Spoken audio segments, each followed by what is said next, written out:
दिनांक 23 डिसेंबर आम्ही सकाळी हॉस्पिटलला आलो होतो वाईफला घेऊन, कारण तिला थोडा पेन चालू होता आणि मीटिंग चालू होती. आणि तसं बघतो म्हणलं तर आपल्या याच्यावर तारीख राहते ना, ते बघून आणले होते. तर त्या मॅडमनी चेक केली.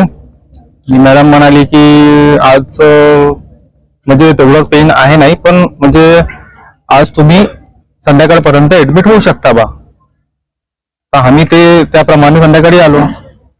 तिथून आल्यानंतर इथे आल्यावर ते आम्हाला म्हणजे म्हणतात ते सिस्टर की तुम्ही खूप लेट केले म्हणे यायला, आम्ही ऍडमिट नाही घेत, प्रायव्हेट मध्ये करतो. मला ठीक आहे चालेल म्हटलं. तर मग पुन्हा अशा म्हणजे थोडंसं म्हटले नाही का, डॉक्टरने होऊन जाईल, चेक वगैरे केले त्यांनी, नॉर्मल आहे म्हणे, सगळंच काही विषय नाही, नॉर्मल व्हायचे चान्सेस आहे म्हणे. तर आम्ही मग केलं ऍडमिट तिथे ग्रामीण रुग्णालयामध्ये. या आता ऍडमिट केल्यानंतर हे जे डॉक्टर आहे ते आम्हाला म्हटले की आम्ही तुमची डिलिव्हरी नॉर्मल करून देऊ. तरी म्हणजे 2 वाजेपर्यंत आम्ही वाट बघितली. आम्हाला आधी 10चा टायमिंग दिला, 10 वाजेपर्यंत तुमचा होऊन जाईल म्हणे.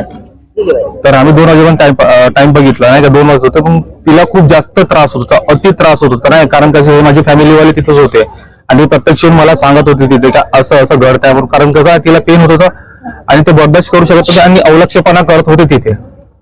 सिस्टर्स लोक सगळे अवलक्षपणा करत होते तिच्यावर. तर त्याच्यामुळे मग मी डायरेक्टच जाऊन म्हटलं की आम्हाला सीजर करून द्या म्हणून. आणि मी साईन द्यायला तयार आहे म्हटलं होतं. म्हणजे पूर्ण फॅमिली पण रेडी होती, सर तुम्ही सीजर करा म्हणून. तर ते डॉक्टर आम्हाला उलट पण नाही, नॉर्मल म्हणजे नॉर्मलच होणार म्हणे, काही तुम्ही. आणि डबल पुन्हा मी कमसे कम सर 10 वेळा गेलो सर. जसं जसं टाइम वाढत होता ना, जसं टाइम वाढत होता तसं तसं मी जाऊ बोलत होतो. सर म्हटलं प्लीज करून घ्या म्हटलं, सर तिला ना आता होत नाही म्हणलं, हँडल होऊ शकत नाही म्हणलं सर तिला. आणि त्याच्यामध्ये कसं तिचं ब्लडिंग वगैरे पण चालू होता.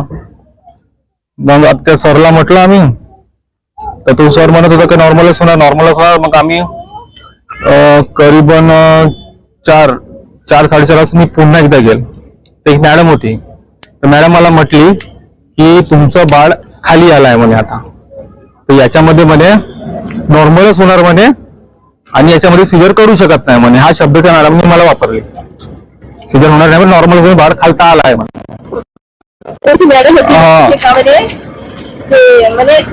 आदिवासी लोक मध्ये तुम्हाला समजत नाही म्हणजे आमच्या जातीबद्दल बोलली, आमच्या जातीबद्दलही बोलली ती ना. तर म्हणजे तुम्हाला बाळ आलं नाही आलं समजत नाही म्हणजे तुम्हाला, म्हणजे आम्हाला जेवढं समजते तेवढं तुम्हाला समजते का म्हणजे.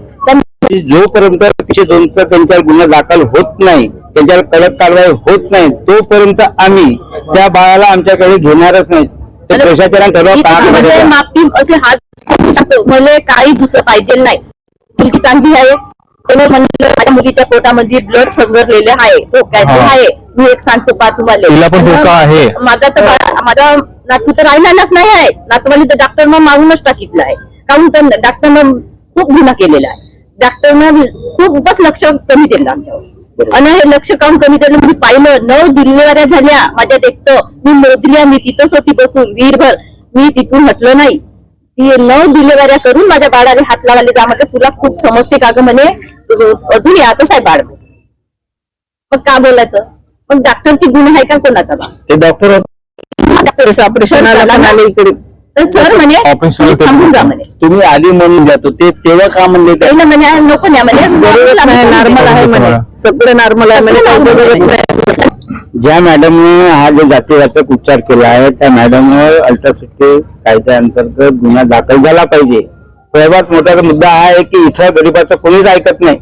हा सिस्टम एवढा खराब झालेला आहे काय, बिचारे गरीब लोक, खूप लोक इथं आहे का ते नुसते माझ्या काय डॉक्टरच्या व्यवसायावर वाट पाहत राहते, आता होईल नंतर होईल. आणि इथलं ते स्टाफ आहे, जे लोक डिलिव्हरीला येतील त्या घाणेरड्या भाषेमध्ये त्यांना बोलतात की ते आपल्या घरच्या कोणत्याही व्यक्तीला सांगू शकत नाही काही लोक असे बोलतात म्हणून. आणि हे जे घडलेलं आहे ना, ते भूतून भविष्य यांच्यावर जो आघात झालेला आहे, पण हा भविष्यात कोणावरही होणार नाही. याकरिता यांच्यावर कठोर कारवाई झाल्याशिवाय आम्ही त्या बाळाला आमच्या स्वाधीन घेणारच नाही. आणि यांच्यासाठी कोणती सिक्युरिटी आहे तुम्ही सांगा ना, कोणती सिक्युरिटी आहे.